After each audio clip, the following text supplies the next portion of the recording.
नमस्कार दोस्तों, मैं राकेश कुमार स्वागत करता हूं आपको अपने चैनल इंदु विद्या पर। दोस्तों, बीपीएससी ट्राई 3.0 का जो री एग्ज़ाम होने वाला है वो जल्द होने वाला है दोस्तों। तो हम लोगों को बहुत सारे क्वेश्चन अभी देखने बाकी हैं। इसमें आप लोगों को मालूम है ना कि मॉडर्न हिस्ट्री का बहुत सारा क्वेश्चन पूछता है, ठीक है। और बिहार का ये एग्ज़ाम है तो बिहार में साइंस का क्वेश्चन बहुत पूछता है और करेंट अफेयर तो महत्वपूर्ण है ही। तो इसीलिए मैं इन तीनों टॉपिक से आज आप लोगों को क्वेश्चन दिखाने वाला हूँ। आप लोग वीडियो में बने रहिएगा, लास्ट तक वीडियो को देखिएगा। बहुत सारे इंपॉर्टेंट क्वेश्चन आप लोगों को देखने को इसमें मिलेगा दोस्तों, ठीक है। तो जो आप लोगों को तैयारी में चार चांद लगाएगा, ये अगर ये सब क्वेश्चन आप लोग देख कर जाते हैं और जो मैं आप लोगों को समझा रहा हूं, ठीक है, उस पर आप लोगों का ध्यान रहेगा दोस्तों, तो एग्ज़ाम में आप लोगों को एक भी क्वेश्चन छूटने वाला नहीं है। और मैं वादा करता हूं कि मेरा पढ़ाया हुआ बच्चा जो है वो मॉडर्न हिस्ट्री का एक भी क्वेश्चन उससे छूटने वाला नहीं है, ठीक है। क्योंकि हमने भी अपने टाइम पे एग्ज़ाम दे रहा था दोस्तों, तो वहाँ पर मैंने खुद से मेरा एक्सपीरियंस है, मैंने उस चीज़ को झेला था। वही चीज़ आप लोगों को सोचता हूँ कि सारा चीज़ मैं आप लोगों को बता दूँ, ठीक है। तो चलिए आप लोग ये सारा मॉडर्न हिस्ट्री का क्वेश्चन देख लीजिए, साइंस वाला जो क्वेश्चन है वो देख लीजिए, और करेंट अफेयर का जो महत्वपूर्ण क्वेश्चन है इस वीडियो में मैं आप लोगों को सारा दिखाने वाला हूँ। आप लोग जैसे कि स्क्रीन पर देख रहे हैं, ये सारा इसमें मैं आप लोगों को कंप्लीट करवाऊँगा, ठीक है। तो चलिए बिना देरी किए हम लोग वीडियो को स्टार्ट करते हैं। और मैं एक चीज़ आप लोगों से रिक्वेस्ट करूंगा दोस्तों कि जो बच्चे हैं ना वो वीडियो तो देख रहे हैं लेकिन चैनल को सब्सक्राइब नहीं कर रहे हैं दोस्तों, तो प्लीज़ मैं आप लोगों से रिक्वेस्ट कर रहा हूं कि गुरु दक्षिणा के रूप में आप लोग बस चैनल को सब्सक्राइब कर दीजिए दोस्तों। मैं इतना मेहनत आप लोगों के लिए कर रहा हूं और आपको एक छोटा सा बटन दबाने में, सब्सक्राइब करने में क्या चला जाता है दोस्तों, कर दीजिए प्लीज़। मैं बार बार आप लोगों से रिक्वेस्ट कर रहा हूँ कि चैनल को आगे मेरा बढ़ाइए, ग्रो कीजिए, तभी तो मेरा भी मन लगेगा ना दोस्तों। और लाइक कमेंट ज़रूर कीजिए, ठीक है, क्योंकि उसको करने में ज़्यादा समय आप लोगों को नहीं लगेगा। मैं जानता हूँ कि आप लोगों के सर पे एग्ज़ाम का तैयारी का प्रेशर रहता है, लेकिन ठीक है, लेकिन उसी में मतलब थोड़ा सा दूसरे के लिए, भलाई के लिए भी कुछ काम कर दीजिए। चलिए मैं आप लोगों से आगे रिक्वेस्ट कर रहा हूँ, ये काम कर दीजिएगा। तो चलिए हम लोग बिना देरी किए वीडियो को स्टार्ट करते हैं दोस्तों, ठीक है। इसमें देखिए पहला क्वेश्चन है कि स्वराज पार्टी का गठन कब हुआ था। देखिए आप लोग स्क्रीन पर जो क्वेश्चन है इसका जवाब दीजिए आप लोग। ये स्वराज पार्टी का गठन कब हुआ था ये बताना है आप लोगों को। मैंने पिछले वीडियो में आप लोगों को बताया था कि असहयोग आंदोलन जब समाप्त हुआ था दोस्तों, वहाँ तक मैं आप लोगों को पढ़ा चुका हूँ कि किस तरह से बाल गंगाधर तिलक की मृत्यु हुई थी, वहाँ पे कौन कौन से लोग उसमें शामिल हुए थे, किस तरह से बाल गंगाधर तिलक कोष बनाया गया था, उसमें बहुत सारा पैसा इकट्ठा किया गया था, ठीक है। ये सारा चीज़ मैं आप लोगों को पिछले वीडियो में बता दिया हूँ। अगर आप लोगों ने उस वीडियो को नहीं देखा है तो उसका लिंक मैं आप लोगों को डिस्क्रिप्शन बॉक्स में दे दूंगा, वो देख लीजिएगा। उसके आगे का आज हम लोग पढ़ने वाले हैं, ठीक है। तो यहाँ से स्वराज पार्टी का गठन कब हुआ था, तो इसका आंसर मैं आप लोगों को बता देता हूँ कि ये 1923 में स्वराज पार्टी का गठन हुआ था। लेकिन स्वराज पार्टी के गठन करने के पीछे कारण क्या था ये आप लोगों को जानना जरूरी है। देखिए कांग्रेस का गया में अधिवेशन, गया जो बिहार है दोस्तों, गया में अधिवेशन हो रहा था। कब हुआ था? 1922 में। ये ध्यान रखिएगा, मैं जिस तरह से बता रहा हूँ उस तरह से आप लोग ध्यान रखिए। 1922 का गया अधिवेशन हो रहा था। इस गया अधिवेशन में अध्यक्ष बनाया गया था कांग्रेस का, किसको? चित्तरंजन दास को। उसका शॉर्ट नाम है CR दास, ठीक है। इनको कहा जाता है CR दास या चित्तरंजन दास। ये उस समय के बहुत बहुत महत्वपूर्ण चेहरा थे दोस्तों। ये बहुत बड़े वकील थे और आप लोगों को मालूम नहीं होगा, ये सुभाष चंद्र बोस जो इतने बड़े लीडर हैं इंडिया के, वो सुभाष चंद्र बोस के ये गुरु थे CR दास। CR दास जो थे, ये क्वेश्चन पूछा भी है कि सुभाष चंद्र बोस के गुरु कौन थे, तो ये CR दास थे। ये आप लोग ध्यान रखिएगा। असहयोग आंदोलन जब चल रहा था तो उसमें बीपीएससी ने एक क्वेश्चन पूछा था दोस्तों कि असहयोग आंदोलन के दौरान सबसे पहले किसको गिरफ्तार किया गया था। तो ये क्वेश्चन बहुत सारे लड़कों को मालूम नहीं होगा और ये बीपीएससी में क्वेश्चन पूछ चुका है, तो इसको ध्यान रखना आपका काम है, ठीक है। तो इसमें इसका सही आंसर हो जाएगा CR दास। CR दास और उनकी पत्नी थी बसंती देवी, इन दोनों को सर्वप्रथम गिरफ्तार किया गया था, ठीक है। तो ये फैक्ट्स आप लोग जान लीजिए। और 1923 में इन्होंने स्वराज पार्टी का गठन किया था। गया जब अधिवेशन हो रहा था तो उसमें उसमें सी आर दास उसके अध्यक्ष थे और उसमें एक बिल पास किया गया था दोस्तों। उसमें कहा गया था कि 1919 का जो अधिनियम आया था, भारत सरकार अधिनियम 1919, इसमें पूरा बढ़ चढ़ के कहा गया था कि ये भारतीयों के लिए उत्तरदायी शासन व्यवस्था आ रहा है। बहुत बढ़ चढ़ के अगस्त घोषणा, आप लोगों को मालूम होगा, मैंने बताया था अगस्त घोषणा 1917 में जो हुआ था, उसमें बहुत बढ़ चढ़ के बताया गया था कि अब भारतीयों को बहुत सारा सुविधा मिलने वाला है, बहुत सारा मतलब अब उत्तरदायी शासन का गठन होगा। ऐसा अंग्रेजों ने पूरा बढ़ चढ़ के बात कहा था। सभी लोग खुश हो गए थे दोस्तों कि चलो अब देश में कुछ होने वाला है। ठीक है, तो उसी 1919 का अधिनियम जब आया था तो उसी पर इलेक्शन होने वाला था। इसमें कहा गया था कि इलेक्शन, चुनाव लड़िए, काउंसिल में प्रवेश कीजिए और काउंसिल में भारतीयों को प्रवेश करने का अधिकार दिया गया था दोस्तों। तो ठीक है, तो इसी बात पर सी आर दास और मोतीलाल नेहरू दोनों का एक गुट था। तो सी आर दास और मोतीलाल नेहरू का कहना था कि हम लोग, चलिए अच्छा है, हम लोग काउंसिल में प्रवेश करते हैं, इलेक्शन लड़ेंगे, काउंसिल में प्रवेश करेंगे और उसके बाद वहीं पे सरकार का जो नियम कानून सरकार बनाएगी उसका हम लोग विरोध करेंगे। लेकिन इस बात से महात्मा गांधी संतुष्ट नहीं थे दोस्तों। और कौन संतुष्ट नहीं थे? महात्मा गांधी। और आप लोग जानते हैं ना कि महात्मा गांधी जिस काम में भाग नहीं लेते थे, जिस काम को नहीं चाहते थे, तो उस काम को होने नहीं देते थे। ये इनका जिद था दोस्तों। इतना तो आप लोग जान जाइए कि देखिए, मैं महात्मा गांधी का मैं भी प्रशंसक रहा हूँ, लेकिन मैं ये इतना तो मैंने बुक पढ़ा है उनके बारे में, तो इतना तो मुझे मालूम है कि वो हल्का फुल्का घमंडी तो थे दोस्तों। महात्मा गांधी ईगो रखते थे, ये तो बात कन्फर्म है मेरे हिसाब से। और बहुत सारे लेखक भी कहते हैं कि ये ईगोइस्ट थे दोस्तों। ठीक है, तो इन्होंने, महात्मा गांधी ने इस चीज़ का विरोध कर दिया, बोला कि नहीं, हम लोग काउंसिल में प्रवेश नहीं करेंगे, इसके बाद हम लोग रचनात्मक कार्य करेंगे, कार्यक्रम स्टार्ट करेंगे। हाँ, इनका कहना था। और इत्तेफाक से स्वराज पार्टी का गठन देखिए होता है 1923 में, और अगले साल 1924 में ये खुद कांग्रेस के अध्यक्ष पद बनने वाले थे दोस्तों। अध्यक्ष बनने वाले थे कौन? महात्मा गांधी। आप लोगों को ध्यान होगा कि बेलगांव अधिवेशन, महात्मा गांधी मात्र एक बार ही कांग्रेस का अध्यक्ष बने थे, वो भी बेलगांव अधिवेशन में। ठीक है, तो सी आर दास और महात्मा गांधी में बनी नहीं, और सी आर दास ने बोला कि नहीं, अब हम यहाँ, चित्तरंजन दास ने बोला कि हम कांग्रेस से इस्तीफा देंगे और हम खुद स्वराज पार्टी बनाएंगे और इस पार्टी को हम इलेक्शन लड़वाएंगे और लड़के हम लोग काउंसिल में प्रवेश करेंगे, असेंबली में प्रवेश करेंगे। ठीक है, तो इस बात पे महात्मा गांधी से इनका खटक गया और ये कांग्रेस स्वराज पार्टी का गठन कर दिया। ठीक है, तो यहाँ क्वेश्चन पूछता है दोस्तों, अगला क्वेश्चन हम लोग देखेंगे, आप लोग चिंता मत कीजिए, मैं बहुत सारा क्वेश्चन यहाँ पे दिखाने वाला हूँ आप लोगों को। तो चलिए हम लोग नेक्स्ट यहाँ पर देखते हैं। इसमें देखिए क्या है कि कांग्रेस का गया जो अधिवेशन हुआ था, जो मैंने अभी बात बताया वही सारा चीज़ मैं इसमें लिख दिया हूँ, इसको आप लोग पढ़ लीजिएगा। देखिए, अध्यक्ष बनाया गया था किसको? चित्तरंजन दास को। हाँ, ये उस समय के बहुत बड़े नेता थे। बीपीएससी में ये क्वेश्चन पूछा गया था कि असहयोग आंदोलन के दौरान सबसे पहले किसे गिरफ्तार किया गया था। ये क्वेश्चन आप लोग भी देख लीजिए। चित्तरंजन दास तथा उनकी पत्नी बसंती देवी को इसमें गिरफ्तार किया गया था। ठीक है, ये क्लियर हो गया।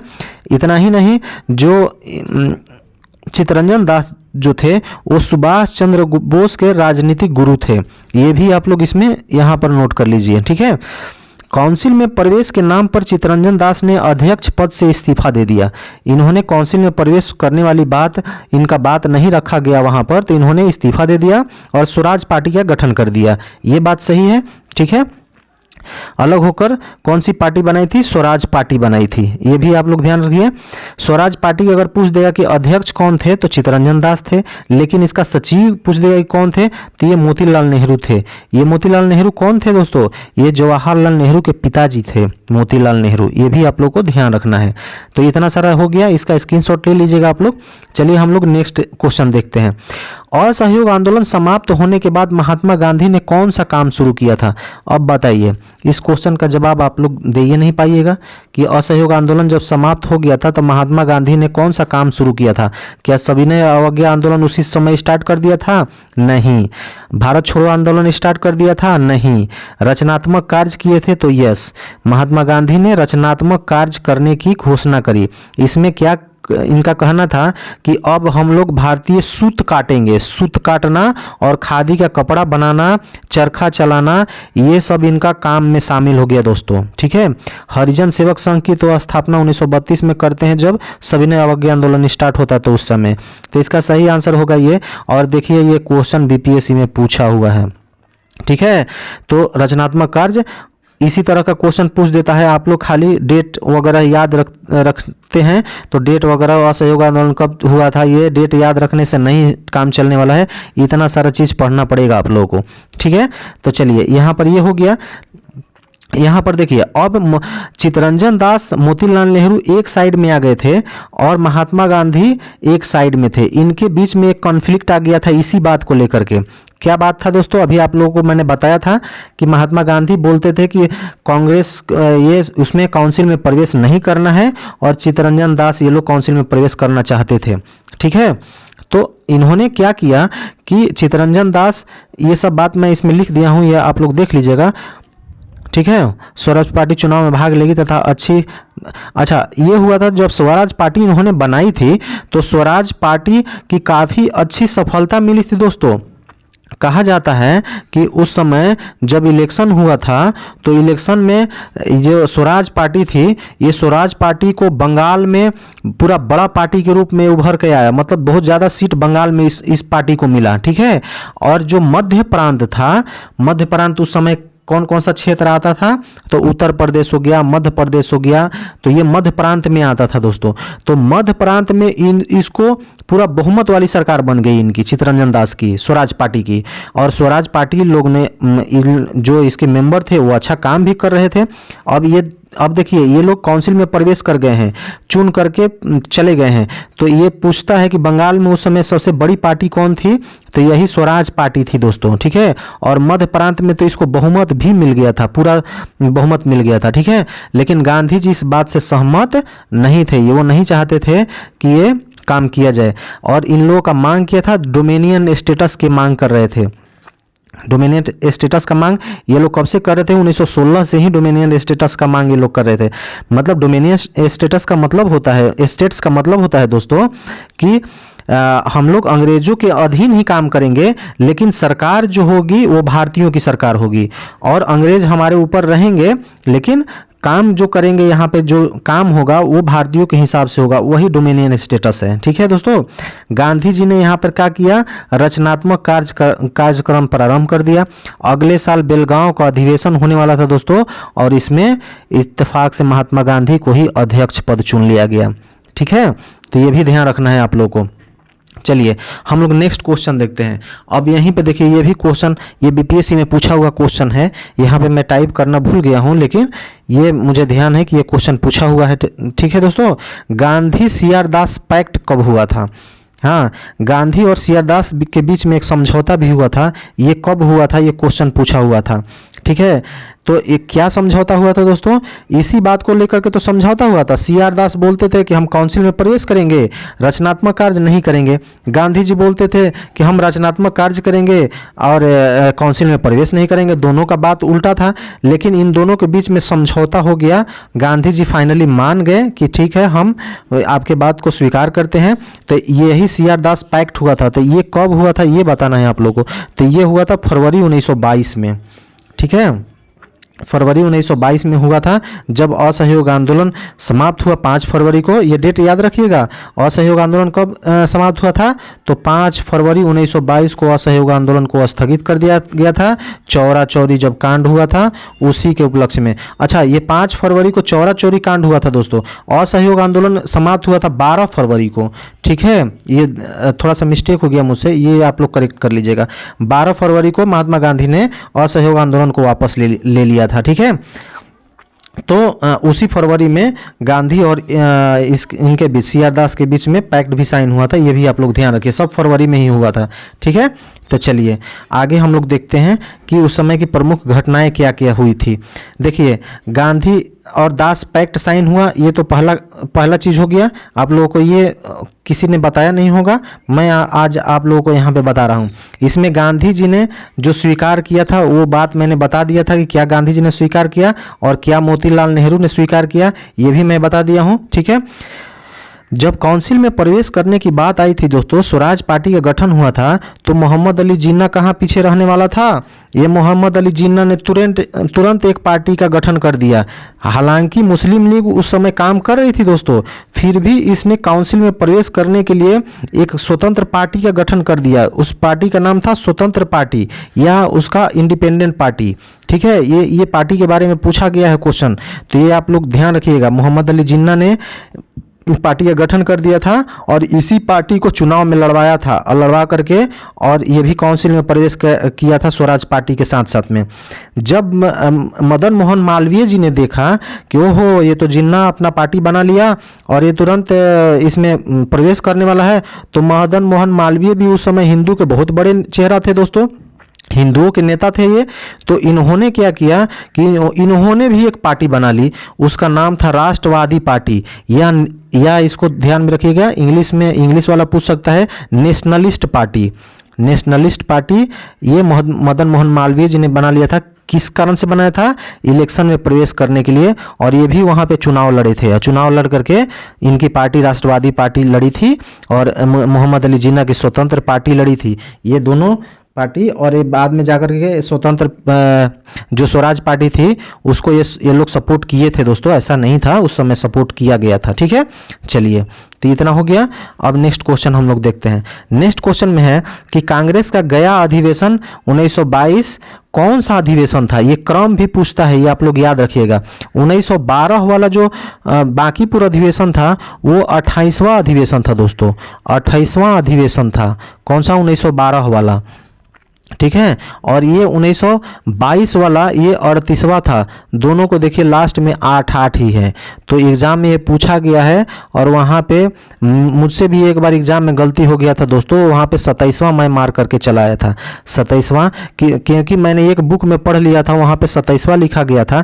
लेकिन मैंने देखा कि बीपीएससी ने जब इसका आंसर शीट आया था तो उस समय दिखाया कि ये 28वां अधिवेशन है। ठीक है, तो मुझसे गलती नहीं हुई थी, हालांकि मैंने एक बुक में पढ़ के यही गया था, और मैंने वापस जब एग्ज़ाम दे करके आया तो देखा कि ये तो 27वां अधिवेशन ही बुक में ही लिखा हुआ है। मैं कन्फर्म सोच रहा था कि ये सही है, लेकिन जब बोर्ड का जब आंसर शीट आया तो बोर्ड ने 38वां अधिवेशन इसको माना था दोस्तों। तो मुझे लगा कि अरे यार मैं कौन सा बुक से पढ़ूं, और तो ये बुक भी गलत होने वाला है। तो बहुत सारा बुक में गलत भी लिखा रहता है दोस्तों, तो उससे बचना है आप लोगों को। इसीलिए तो मैं आप लोगों को कहानी की तरह बताता हूँ कि आप लोगों को ध्यान रहेगा हर चीज़, क्योंकि एग्ज़ाम में बहुत सारे क्वेश्चन मिस्टेक होने का भी संभावना रहता है। और बहुत सारे चैनल तो अभी खुल गए हैं ऐसे ऐसे ना कि उसमें मिस्टेक्स बहुत ज़्यादा रहते हैं, तो आप लोग सोच समझ के ही पढ़िएगा जहाँ भी पढ़िएगा। ठीक है दोस्तों, तो चलिए ये कौन सा अधिवेशन था? तो ये 38वां अधिवेशन था, ये आप लोग ध्यान रखिए। 1912 वाला बिहार में ये 2 ही अधिवेशन हुआ था, हालांकि उस समय 3 अधिवेशन हुआ था। एक आपको झारखंड में अभी पड़ जाता है वो, तो झारखंड वाला छोड़ दीजिए, अभी बिहार में 2 ही अधिवेशन हुआ था। तो ये आप लोग ध्यान रखिएगा, बांकीपुर अधिवेशन और गया अधिवेशन, तो 28वां और 38वां, ये दोनों आप लोग ध्यान रखिए। ठीक है, चलिए हम लोग नेक्स्ट क्वेश्चन देखते हैं। नेक्स्ट में है कि देखिए ये बहुत बड़ा कमेटी, एक गठन, बहुत बड़ा कमेटी नहीं था, मतलब बहुत बड़ा क्वेश्चन है दोस्तों, इसको आप लोगों को ध्यान में रखना है क्योंकि ये बार बार पूछ देता है। मुंडी मैन कमेटी, मुंडी मैन कमेटी का गठन कब किया गया था, ये क्वेश्चन पूछ देता है, और क्यों किया गया था। देखिए बीपीएससी में क्वेश्चन पूछा हुआ है। ठीक है, तो मुंडी मैन कमेटी क्यों गठित किया गया था, तो इसके पहले इस क्वेश्चन का जवाब देने से पहले मैं आप लोगों को कुछ फैक्ट्स दिखा देता हूं। यहाँ पर देख लीजिए आप, देखिए 1919 का अधिवेशन मैंने अभी आप लोगों को बताया था कि इस अधिवेशन में बहुत बढ़ चढ़ के बताया गया था कि अब भारत में ये होने वाला है, वो होने वाला है, बहुत सारा अनाउंसमेंट किया गया था दोस्तों। तो उसी अधिवेशन में पूछता है क्वेश्चन कि प्रांतों में द्वैध शासन कब स्टार्ट हुआ था। ये इसी में प्रांतों में द्वैध शासन का प्रावधान किया गया था। किसमें? भारत सरकार अधिनियम 1919 में प्रांतों में द्वैध शासन लागू किया गया था। एक आप लोग द्वैध शासन पढ़ते हैं 1765 में, ठीक है, वो द्वैध शासन अलग था। ठीक है, और ये द्वैध शासन अलग है। इस द्वैध शासन में क्या था? डायरकी इसको बोला जाता था दोस्तों। तो इस द्वैध शासन में क्या था कि 2 सब्जेक्ट रख दिया गया, 2 मतलब कि ये जितने भी भारत में जो काम थे उसको दो भागों में डिवाइड कर दिया गया, विषय को डिवाइड कर दिया गया। इसमें कहा गया कि कुछ जो विषय होंगे, जैसे काम करना है तो कुछ विषय जो होंगे वो भारत सरकार के लिए होंगे, और कुछ विषय जो होंगे वो जो इलेक्शन में चुन करके जो प्रत्याशी जा रहे हैं उनके निर्णय पर उसका काम होगा। जैसे मान लीजिए कि जो वायसराय है, वायसराय और उसके एग्जीक्यूटिव काउंसिल में जितने मेंबर हैं, तो वो कुछ विषय उनको दे दिए गए, हाँ, कि इस विषय पर ये कानून बना सकते हैं, इनका नियम चलेगा। और कुछ विषय जो थे वो सरकारों को दे दिए गए जो इलेक्शन में जीत करके गई थी, वो काम करेगी। तो जैसे देखिए मैंने यहाँ पर एक ड्रॉ किया है ये फिगर, तो इस फिगर में दिखाया है कि इधर मान लीजिए कि ये वायसराय, सॉरी ये जो पार्ट है, सॉरी ये जो पार्ट है इसमें वायसराय को दे दिया गया। मान लीजिए कि वायसराय को कौन सा विषय दे दीजिएगा, सिंचाई वाला विषय दे दीजिएगा, दिया गया सिंचाई दे दिया गया किसके हाथ में, वायसराय के हाथ में। और इधर वाला जो विषय है ये किसके हाथ में दीजिएगा, जो चुना हुआ सरकार है। मान लीजिए कि इधर कृषि दे दिया गया कि कृषि पर जो भी निर्णय लेना होगा वो चुनी हुई सरकार निर्णय लेगी, और सिंचाई व्यवस्था का काम कौन करेगा, वायसराय, इस पर निर्णय वायसराय लेगा। तो होता क्या था दोस्तों कि कृषि का फसल, मान लीजिए कि कृषि हो रहा है और उसको सिंचाई का जरूरत है और जरूरत भी पड़ा है, और वायसराय है उस पर वीटो पावर लगा रहा है, उसको पास होने नहीं दे रहा है उस कानून को। हाँ, तो ये दोनों के बीच में आगे चल के बहुत सारा कॉन्फ्लिक्ट पैदा हो गया। हाँ, तो कॉन्फ्लिक्ट पैदा होता जाता था कि कोई भी काम सही ढंग से सरकार चलती नहीं थी दोस्तों, क्योंकि मान लीजिए सिंचाई इधर दे दिया, उधर दे दिया, कृषि इधर दे दिया गया, तो दोनों का नियम अलग अलग लोग बना रहे हैं, तो उसमें सरकार चल नहीं रहा है। तो उसी को यहाँ डायरकी कहा गया है, द्वैध शासन। ये 1919 में प्रांतों में द्वैध शासन अगर पूछेगा एग्जाम में कि प्रांतों में द्वैध शासन कब लाया गया था, तो भारत सरकार अधिनियम 1919 के तरह के तहत। लेकिन अगर पूछ देगा कि केंद्र में द्वैध शासन कब लाया गया था, केंद्र सरकार में द्वैध शासन कब लाया गया था, ये क्वेश्चन अगर पूछ देता है तो वो भारत सरकार अधिनियम 1935 में जो आया था उसमें केंद्र में द्वैध शासन लाया गया था। ये भी आप लोग ध्यान रखिएगा, ये दोनों अलग अलग है। प्रांत में 1919, केंद्र में 1935। ध्यान हो गया, और भी आप लोगों को क्लियर हो गया। मैं समझा रहा हूँ तो थोड़ा सा मैं लटपटाने भी लगता हूँ दोस्तों, क्योंकि बहुत सारा एट ए टाइम हर चीज़ ध्यान में नहीं आ पाता है। ठीक है, तो ये आप लोग ध्यान रखिएगा, कुछ कुछ चीज़ें याद आ जाती है।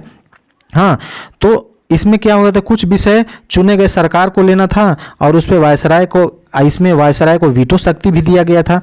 कोई भी काम में वीटो शक्ति वायसराय लगा देता था। अच्छा, मैं एक चीज़ पूछूंगा कि जो वायसराय था दोस्तों, उसका एक एग्जीक्यूटिव काउंसिल होता था, उसमें कितने मेंबर लोग रहते थे। मैंने एक एग्ज़ाम में बताया था, ये आप लोगों को ये पिछले वीडियो में मैंने आप लोगों को बताया था। इस चीज़ को आप लोग, इसका जवाब जो है कमेंट बॉक्स में आप लोग दीजिए कि वायसराय के एग्जीक्यूटिव काउंसिल में सदस्यों की संख्या कितनी होती थी, ये आप लोगों को बताना है। ठीक है, इसका मैं आप लोग से उम्मीद करूँगा कि आप लोग कॉमेंट बॉक्स में इसका जवाब देंगे। ठीक है, तो यही चीज़ मैं यहाँ पे देखिए नोट कर लेंगे। सरकार चलाने में काफ़ी समस्या उत्पन्न हो रही थी। इधर कांग्रेस डोमिनियन राज्य की दर्जा भी मांग रहे थे। ठीक है, तो ये भी आप लोगों को ध्यान रखना है। ठीक है, तो इसी बात को लेकर के क्या किया गया दोस्तों, इसी को जांच करने के लिए मुंडी मैन कमेटी का गठन कर दिया गया। मुंडी मैन कमेटी का गठन क्यों किया गया था, अंग्रेजों ने एक कमेटी बनाई, उसका नाम था मुंडी मैन कमेटी। उसको निर्देश दिया गया था कि आप लोग जाओ और चेक करो कि क्या ये जो भारत सरकार अधिनियम 1919 है ये सही ढंग से चल रहा है कि नहीं चल रहा है, कोई इसमें बाधा उत्पन्न हो रहा है क्या। तो बाधा तो उत्पन्न हो ही रहा था दोस्तों, यही इसका जांच करना था। और जो डोमिनियन स्टेटस की मांग कर रहे थे महात्मा गांधी और बाकी सारे कांग्रेस के नेताओं ने, तो वो डोमिनियन स्टेटस का भी जांच करना था कि क्या भारत डोमिनियन दर्जा देने के लायक हो गया है कि नहीं, इस बात की जांच करना था।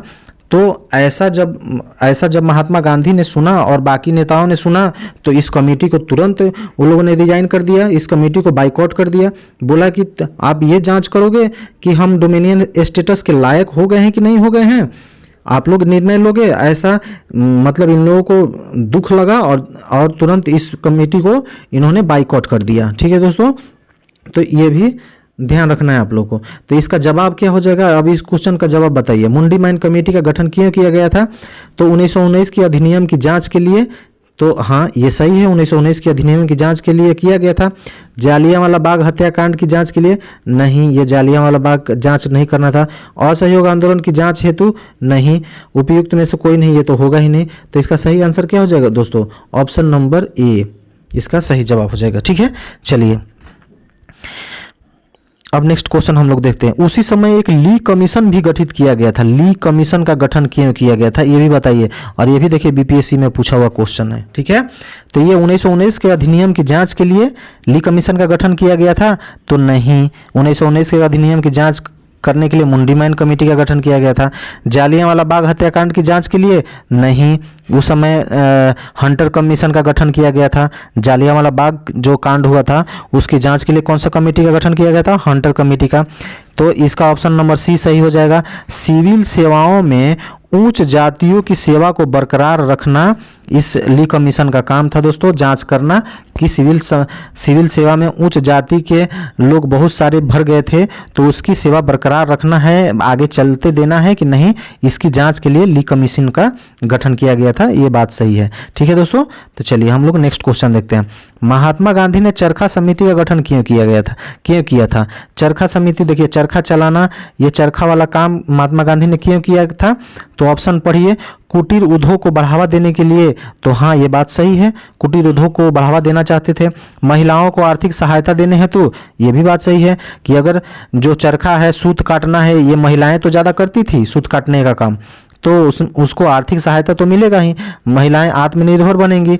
स्वावलंबन बनाने हेतु, तो ये भी बात सही है, यानी कि इसका ऑप्शन नंबर डी सही हो जाएगा। ठीक है दोस्तों, चलिए हम लोग नेक्स्ट क्वेश्चन देखते हैं। बिहार में स्वराज पार्टी का अध्यक्ष किसे बनाया गया था? और चलिए हम लोग कुछ बिहार स्पेशल देख लेते हैं। अगर सेंट्रल में स्वराज पार्टी बनाई गई तो बिहार में स्वराज पार्टी का अध्यक्ष किसे बनाया गया था और यहाँ पर सचिव किसे बनाया गया था, ये हम लोग देख लेते हैं। तो इसमें राजेंद्र प्रसाद को बनाया गया था कि अनुग्रह नारायण सिन्हा को बनाया गया था कि नारायण प्रसाद को कि अब्दुल बारी को? तो देखिए यहाँ पे अध्यक्ष पूछ रहा है, तो जो अध्यक्ष बनाया गया था वो नारायण प्रसाद को बनाया गया था दोस्तों। ठीक है, और जो सचिव होगा तो ये अब्दुल बारी को सचिव बनाया गया था। सचिव बनाया गया था किसको? अब्दुल बारी को, बिहार में स्वराज पार्टी का। लेकिन एक और क्वेश्चन बीपीएससी ने 2-3 बार से एग्जाम में पूछ रहा है, वो चीज़ आप लोगों को मैंने पिछले वीडियो में ही बताया है, फिर से मैं रिपीट कर रहा हूँ कि अगर ये क्वेश्चन पूछ देगा कि बिहार में स्वराज पार्टी का गठन किसने किया था, यहाँ पर अध्यक्ष मैं पूछ रहा हूँ, बिहार में एक और स्वराज पार्टी का गठन किया गया था, वो किसके द्वारा किया गया था दोस्तों? तो श्री कृष्ण सिंह के द्वारा, श्री कृष्ण सिंह के द्वारा स्वराज पार्टी का गठन किया गया था बिहार में। ठीक है, ये अध्यक्ष नहीं, ये गठन करता थे श्री कृष्ण सिंह। ठीक है, तो ये भी आप लोग ध्यान, ये बीपीएससी में 2-3 बार से ये क्वेश्चन पूछ रहा है, तो इसको ध्यान आप लोग रखिएगा। ठीक है, चलिए अब यहाँ पे नेक्स्ट क्वेश्चन है कि महात्मा गांधी एकमात्र अधिवेशन के अध्यक्ष कहाँ बनाए गए थे? तो यहाँ पे देखिए ऑप्शन आप लोग ध्यान से पढ़िए। बेलगांव अधिवेशन में तो बनाए थे, ये सही बात है, लेकिन बेलगांव अधिवेशन कब? 1925 में हुआ था? तो नहीं, इसका सही आंसर ये गलत है। हाँ, बेलगांव अधिवेशन 1924, हाँ ये सही बात है। कलकत्ता अधिवेशन 1924 नहीं।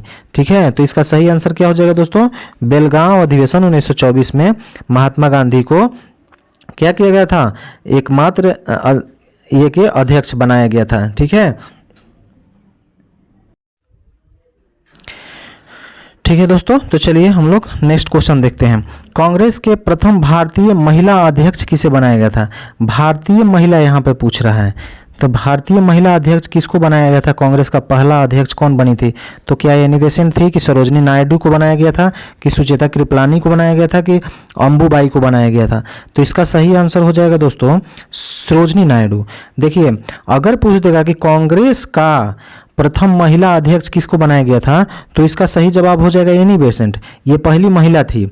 ये इनको कब बनाया गया था? 1917 में। आप लोगों को ध्यान होगा, मैंने बताया था इस सवाल को। 1917 में, 16 में बनाना चाहते थे लेकिन बाल गंगाधर तिलक, लेकिन नहीं बन पाई। 1917 में जाकर के ये बनी थी। ठीक है, और सरोजनी नायडू को 1925 में। ये सरोजनी नायडू, इतना ध्यान रखिए कि महात्मा गांधी की बहुत बड़ी सहयोगी थी दोस्तों सरोजनी नायडू। एक तरह से कहिए कि महात्मा गांधी के दाहिना बाह थी ये, ठीक है। ये जहाँ भी महात्मा गांधी का कोई भी प्रोग्राम होता था तो वहाँ सरोजनी नायडू उपस्थित रहती थी, ठीक है। उनके बहुत बड़े फॉलोअर्स थी, ये फॉलोअर्स कहिए, ये बात सही लग रहा है, ठीक है। तो सरोजनी नायडू को जैसे ही 1925 में इनको अध्यक्ष बनाया गया था, देखिए क्या इत्तेफाक है दोस्तों, महात्मा गांधी जो है वो 1924 में अध्यक्ष बने बेलगांव अधिवेशन में, और अगले साल ही सरोजनी नायडू को अध्यक्ष बना दिया गया। कानपुर अधिवेशन हो रहा था, कानपुर अधिवेशन 1925 में हो रहा था, उसी में सरोजनी नायडू को अध्यक्ष बनाया गया था, और ये भारत की प्रथम महिला थी अध्यक्ष पद बनने वाली, ठीक है दोस्तों। ये भी देखिए, ये सुचेता कृपलानी जो थी, ये जेबी कृपलानी की लड़की थी दोस्तों। इनको उत्तर प्रदेश का प्रथम मुख्यमंत्री बनी थी दोस्तों, मतलब महिला मुख्यमंत्री, ये सुचेता कृपलानी, ये भी आप लोग को ध्यान रखना होगा, ठीक है।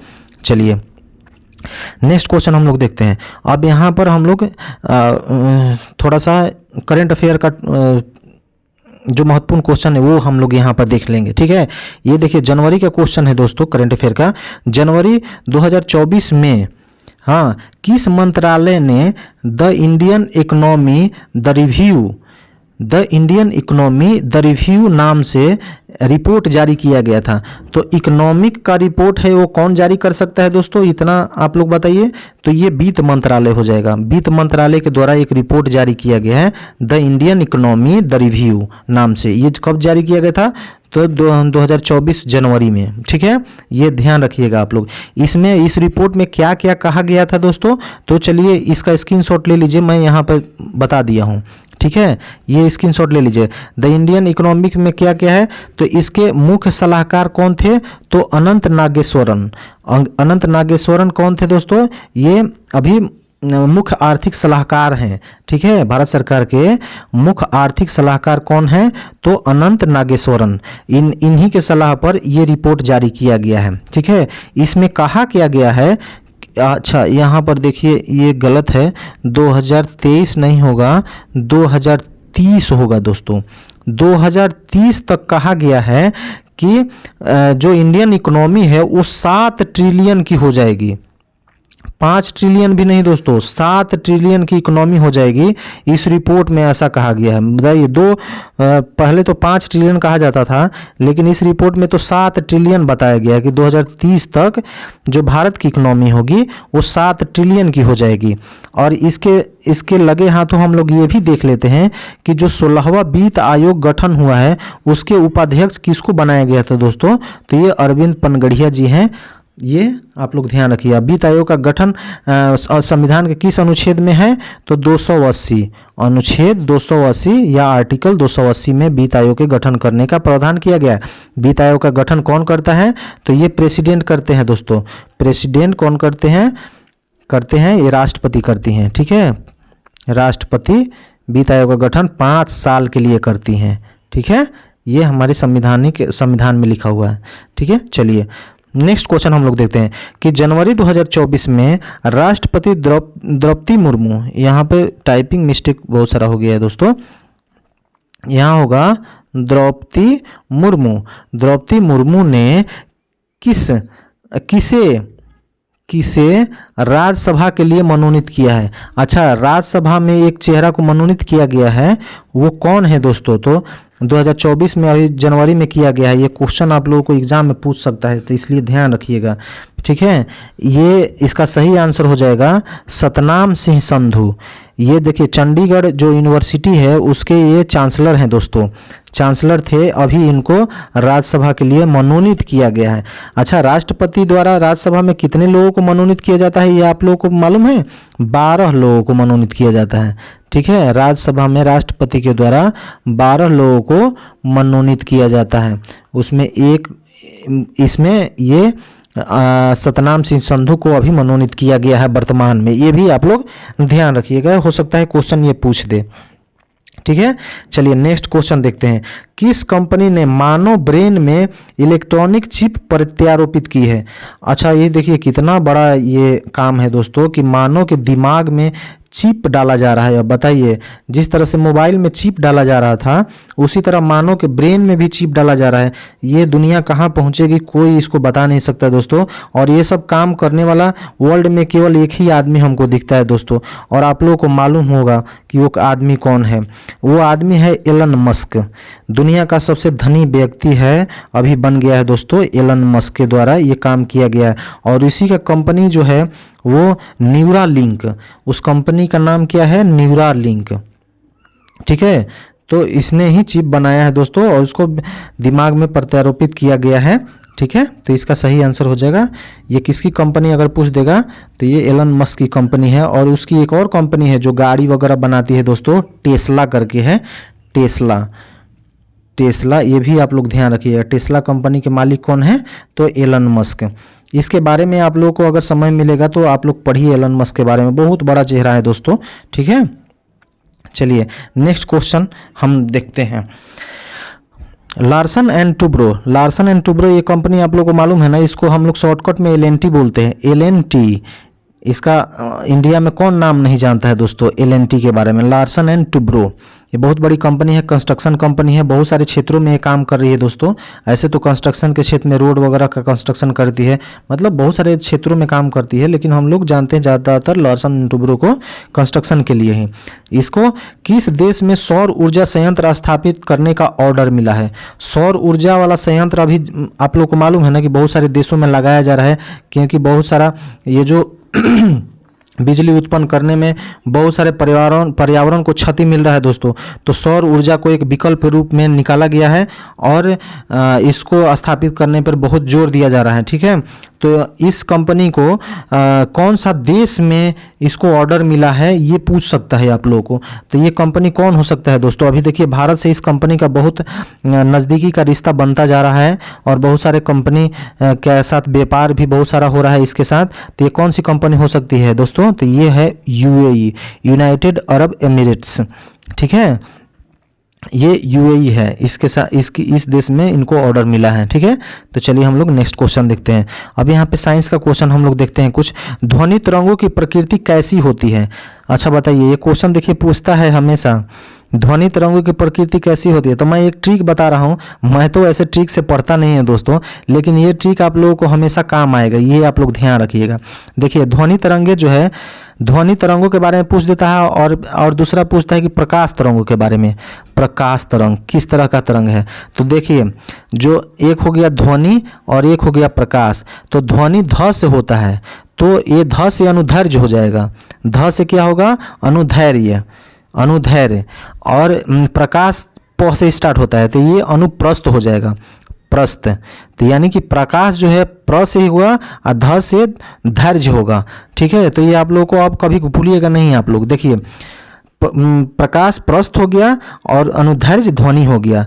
ध से ध्वनि, प्र से प्रकाश, इसको याद रखिएगा, अब कभी आप भूलिएगा नहीं। ठीक है, तो चलिए, ध्वनि तरंगे कैसी है? तो अनुधैर्य, क्योंकि अनुधैर्य में ध है और प्र में प्रकाश है। ठीक है, तो इसका सही आंसर हो जाएगा अनुधैर्य। ये ट्रिक भी आप लोग याद रखिएगा दोस्तों, क्योंकि मैं भी जब पढ़ता था तो मैं भूल जाता था कभी कभी, तो इस ट्रिक को मैं फॉलो करता था। ठीक है, चलिए नेक्स्ट क्वेश्चन हम लोग देखते हैं। निम्नलिखित में से कौन सा कथन ध्वनि तरंगों के लिए सत्य है? अच्छा, सत्य कथन को बताना है यहाँ पे कि कौन सा कथन ध्वनि तरंगों के बारे में सत्य बता रहा है। इसको ध्रुवित किया जा सकता है। देखिए, ध्वनि तरंगों को ध्रुवित नहीं किया जा सकता, क्योंकि ध्रुवित किसको किया जाता है? प्रकाश तरंगों को। प्रकाश तरंगों को ध्रुवित किया जाता है दोस्तों, ध्वनि को नहीं। ये निर्वात में चल सकती है, ये भी गलत बात है। ध्वनि तरंगे निर्वात में नहीं चल सकती। आप किसी रूम का पूरा वहाँ पे निर्वात कर दीजिए, उसका हवा पूरा निकाल दीजिए, कोई माध्यम उसमें नहीं बचेगा, तो वहाँ पे बोलिएगा तो कुछ सुनाई ही नहीं देगा, संट हो जाइएगा, क्योंकि ध्वनि को चलने के लिए उसको माध्यम की जरूरत पड़ती है। ठीक है, तो ये भी आप लोग को गलत हो गया। यहाँ पे ऑप्शन नंबर 3 में बोल रहा है कि 0 डिग्री सेल्सियस पर इसकी चाल 332 मीटर पर सेकेंड होता है। ये तो बात सही है, ये आप लोग कहीं पढ़े होंगे कि ध्वनि की जो चाल होती है वो 0 डिग्री सेल्सियस पर 332 किलोमीटर पर सेकेंड होता है। हाँ, या 0 डिग्री नहीं देता है, 332 किलोमीटर ही कहीं कहीं, मीटर पर सेकेंड ही कहीं कहीं दे देता है। तो ये भी बात सही है, तो ये आप लोग ध्यान रखिएगा। ठीक है, तो इसका सही आंसर क्या हो जाएगा?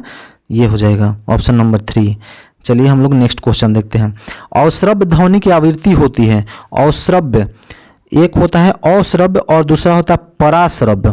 पराश्रव्य, तो देखिए अश्रव्य का मतलब होता है कम, हाँ, अब परा मतलब होता है ज़्यादा, ये आप लोग ध्यान रखिए, ठीक है। अ मतलब कम और परा मतलब ज़्यादा। तो यहाँ अश्रव्य दे रहा है, यानी कि 20 हर्ट्ज से कम। ये 20 ध्वनि का परास आप लोग जानते हैं ना कितना से कितना तक होता है, तो 20 हर्ट्ज से कितना होता है, 20,000 हर्ट्ज, 20,000 हर्ट्ज। तो इसके बीच में ही ध्वनि का परास होता है। परास मतलब कि रेंज, मतलब इसके बीच में जो ध्वनि रहेगा, यानी कि मान लीजिए 20 है तो ये 30 हो जाएगा, 40 हो जाएगा, 50 हो जाएगा, तो उस ध्वनि को हम लोग सुन सकते हैं। लेकिन 20 हर्ट्ज से जो कम ध्वनि होगा उसको हम लोग नहीं सुन सकते, और 20 हर्ट्ज से ज़्यादा भी होगा उसको भी हम लोग नहीं सुन सकते, ठीक है। तो इस चीज़ को आप लोग ध्यान रखिए, यानी कि इसीलिए इसका रेंज दिया गया है कि 20 से लेकर के 20,000 तक ही हम लोग सुन सकते हैं। इसके बीच में जितना भी रहेगा उसको सुनेंगे, इसके अलावा हम लोग को सुनाई नहीं देगा। तो इससे जो कम होगा उसको हम लोग अश्रव्य बोलते हैं, इससे जो ज़्यादा होगा उसको हम लोग पराश्रव्य बोलेंगे, ठीक है दोस्तों। तो ये ध्यान रखिए। तो अश्रव्य के बारे में क्या हो जाएगा, जो 20 हर्ट्ज से कम होगा उसको हम लोग अश्रव्य बोलेंगे। ये आप लोग को आंसर मिल गया, ठीक है। चलिए, और पराश्रव्य वाला भी आप लोग ध्यान में आ जाएगा आप लोग को। अच्छा, नेक्स्ट क्वेश्चन है कि पानी में डूबी हुई लकड़ी मुड़ी हुई प्रतीत होती है, ऐसा किस घटना के कारण होता है, बताइए। पानी में मान लीजिए कि ये बाल्टी, इस तरह से कोई बाल्टी रखा गया है दोस्तों, और उसमें पानी भर दिया गया है, ठीक है। इस तरह से कोई बाल्टी है और इसमें पानी भर दिया गया है,